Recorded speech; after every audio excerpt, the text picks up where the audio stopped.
Hello everyone, it's a beautiful Sunday and the weather's quite nice. It's 12 degrees out here and I thought we'd come out, have a look and see what's going on out here because everything is starting to wake up. It's a little bit premature, but hopefully the plants will cope. We've got all these hellebores that are really in full flower now. They started early. The first pink ones came up on the 1st of January this year and we're about 5 weeks later now. So the white ones are here too. I always think they're extra beautiful. And a bit further behind them, we have some little beautiful catkins here. Pink ones, pussy willows. And then even further behind, we have a big row of beautiful snowdrops. I love how they grow in little tiny drifts. It just looks so dainty and gorgeous.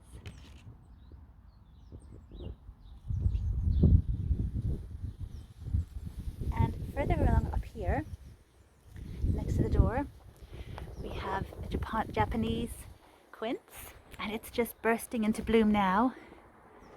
We have the first flowers are here.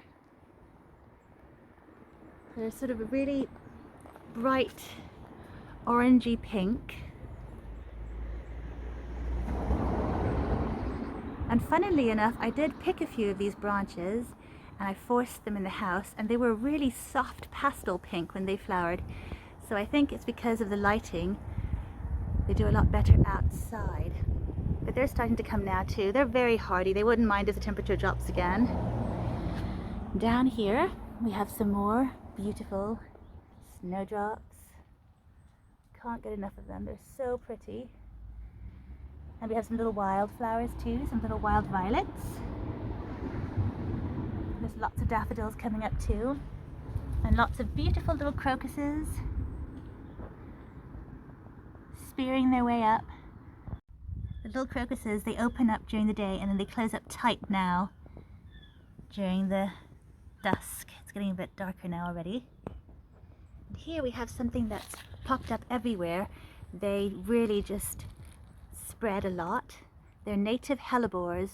They're known as stinking hellebores, but I can't really detect any smell ever. I think bees tend to like them too, so they're quite beneficial and they're really interesting looking.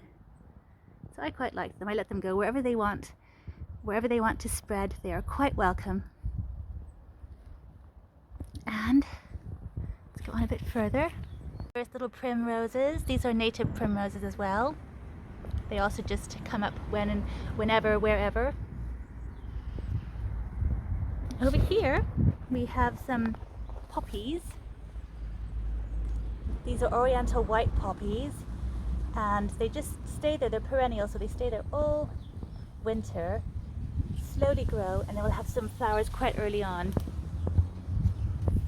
And I always find this really exciting, but if you look really closely down here, you can see some little pink nubs, if I could focus.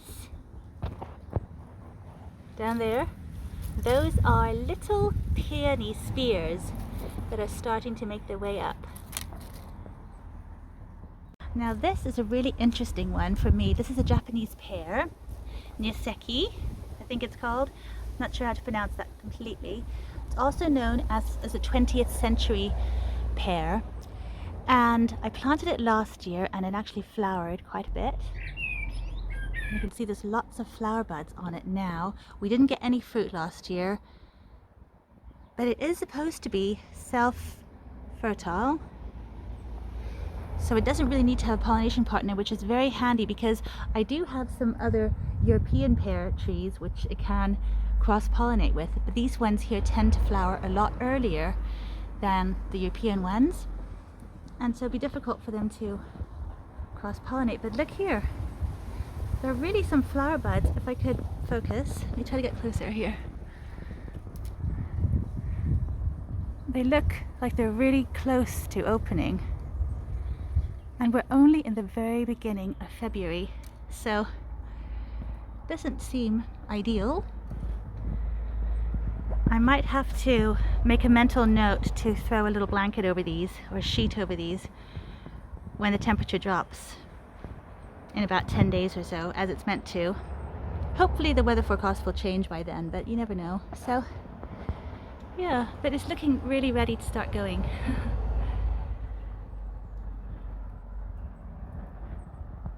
Interestingly enough, hopefully it knows what it's doing.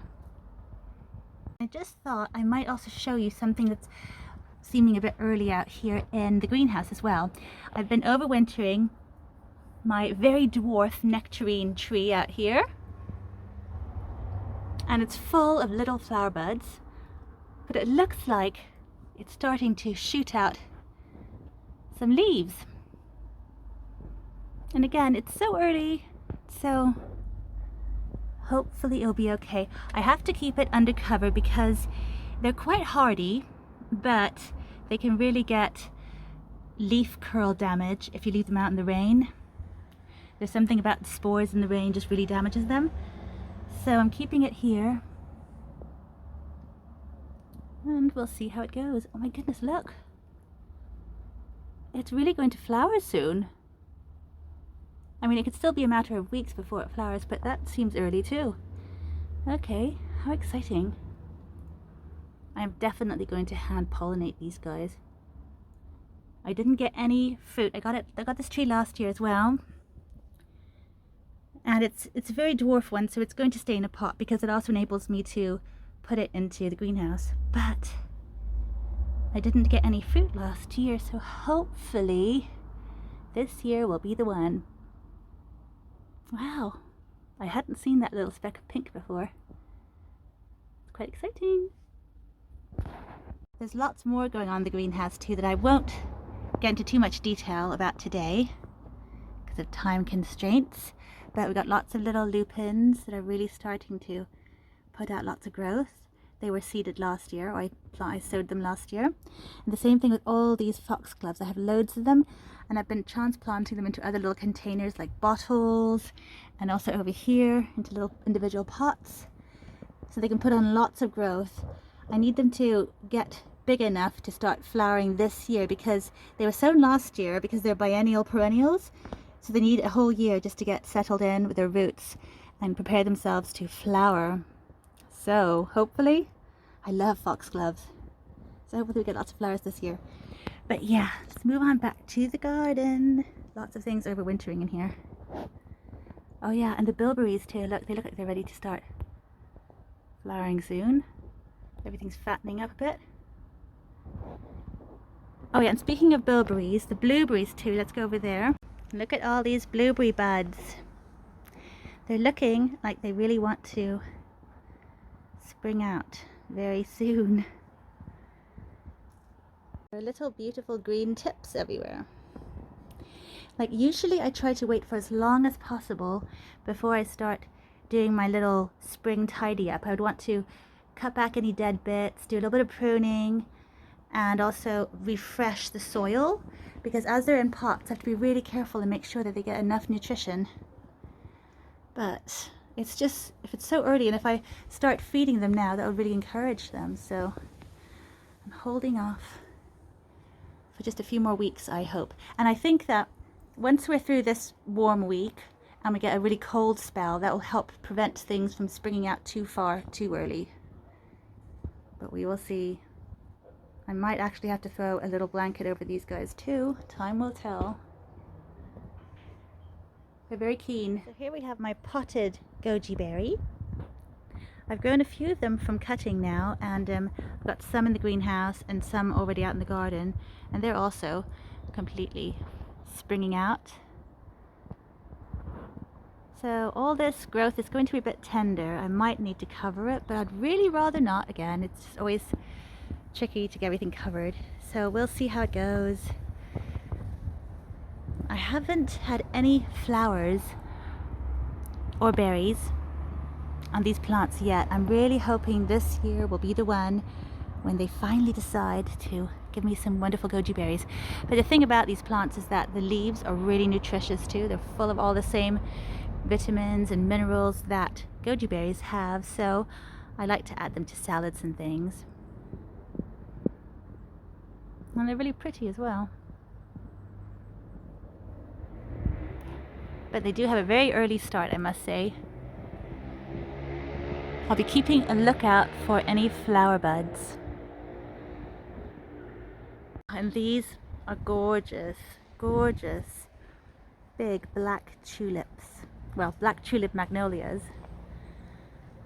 And it's really, really full of all these flower buds. I want to take a few inside to force them and make them just be pretty indoors. Look at how downy they are, so pretty and silvery. I'm going to give it a few more weeks and then I'll cut a few of them and bring them indoors to flower in the house. And look at this, this is a Loganberry that I grew from some cuttings as well. And it's really also broken bud now. Seems to think spring is here. And the honeyberries are getting even closer to flowering.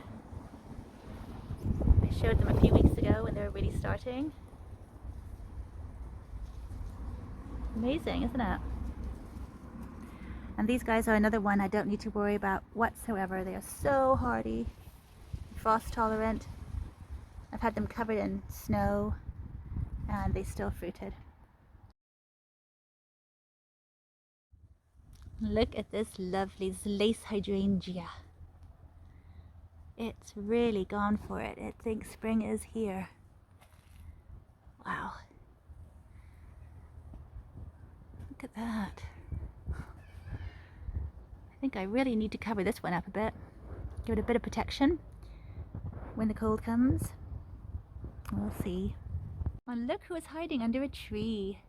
Some of the very first daffodils. They're so lovely. I can't quite remember what they were called, but very sweet all the same. They're usually the earliest ones to come up here in this garden. And they're so dainty and cute, aren't they? So here's a little final clump of snowdrops. I so love finding them all over the garden. It is so beautiful and dainty. I hope you enjoyed this little wander around my February garden. I can't believe all the things that are already starting to shoot up and take a chance on the weather. Such brave little things, but hopefully we'll know how to cover them up and keep them protected. Do let me know if you have any really good tips for winter protection or any ideas of what you're going to be doing when the temperature does drop again very soon. And I'll see you next time. Until then, bye for now, take care, and thank you for watching.